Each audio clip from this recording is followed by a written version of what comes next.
अब आते हैं हम अगला नंबर 7। किसका नंबर होता है ये? केतु का नंबर। और अभी हम ऑफ द कैमरा ये बात कर रहे थे कि अगर किसी एक प्लैनेट को आपने सबसे ज्यादा अच्छा रखना है तो किसको रखो? केतु को। अगर ऑल ओवर भी अगर आपको अपनी कुंडली में किसी एक प्लैनेट को खुश रखना है तो केतु को। तो अब क्यों है ऐसा, कैसे लोग हैं? देखो क्या होता है नमित कि हमको लाइफ में चाहिए क्या, उस पर डिपेंड करता है। अब सपोज करिए कि आप मुझे कहते हो मुझे तो राजनीति में जाना है, तो आप कौन से प्लैनेट को सबसे अच्छा रखोगे? राहु।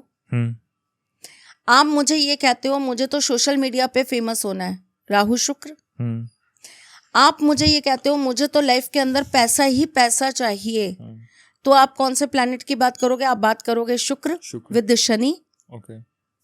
ठीक है, क्योंकि शनि नहीं आएगा तो स्टेबल पैसा नहीं आएगा। अच्छा, है ना? तो यहाँ पर ये दो कॉम्बिनेशन बहुत जरूरी है। वहीं अगर आपको लाइफ में ओवरऑल सब कुछ चाहिए, क्योंकि कई लोगों के पास सब कुछ होता है लेकिन फिर भी कुछ नहीं होता, आपको सब कुछ चाहिए तो आप अपने केतु को अच्छा रखो। ओके। और अब इन्हीं केतु वाले लोगों की बात करते हैं। कैसे हैं 7 नंबर वाले, कैसी होती है इनकी लव लाइफ? इन्हें समझना बड़ा मुश्किल होता है। बहुत मिस्टीरियस नंबर है, वैसे ही ये मिस्टीरियस होते हैं।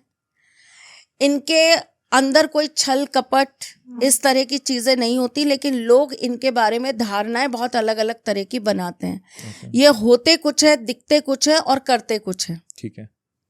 इसलिए इनको लेकर कोई भी ठीक से प्रेडिक्शंस नहीं दे सकता विद नंबर 7। ओके। पर फिर भी अगर हम कहें कि नंबर 7 वालों को चैलेंजेस ज्यादा क्या फेस करने पड़ते हैं एक रिलेशनशिप में? Trust issue. Again trust issues इनको होते हैं, इनको पार्टनर को रहते हैं? इनको हमेशा बहुत ज्यादा धोखे मिलते हैं।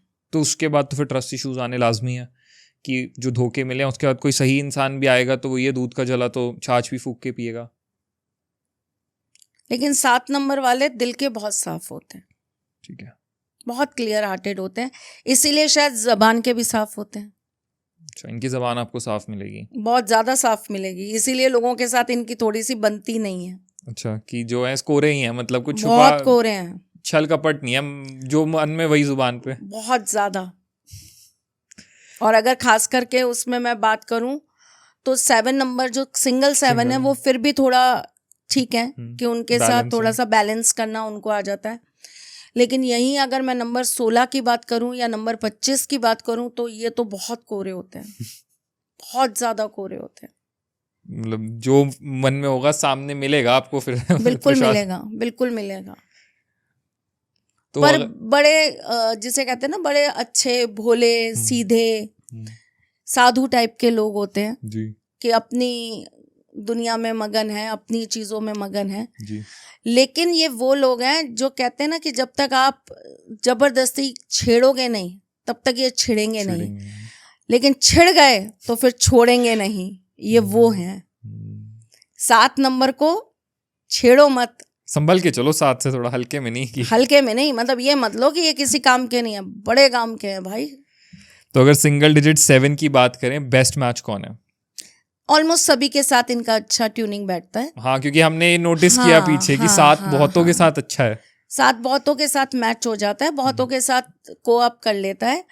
और ऐसा नहीं है कि मैं पर्टिकुलर कहूंगी कि 7 एक ऐसा नंबर है जो मुझे लगता है कि बहुत सारे लोगों के साथ में विपरीत से विपरीत नंबर के साथ भी अगर उसकी इच्छा है, उसको ठीक लगता है, अगर उसको लॉयल्टी मिल जाती है, अगर सामने वाला उसके लिए कमिटेड है तो वो किसी भी स्थिति परिस्थिति में चला सकता है। Wow, very flexible people. बहुत फ्लेक्सिबल। 16 सेम ही है या कुछ डिफरेंट है 16 के लिए?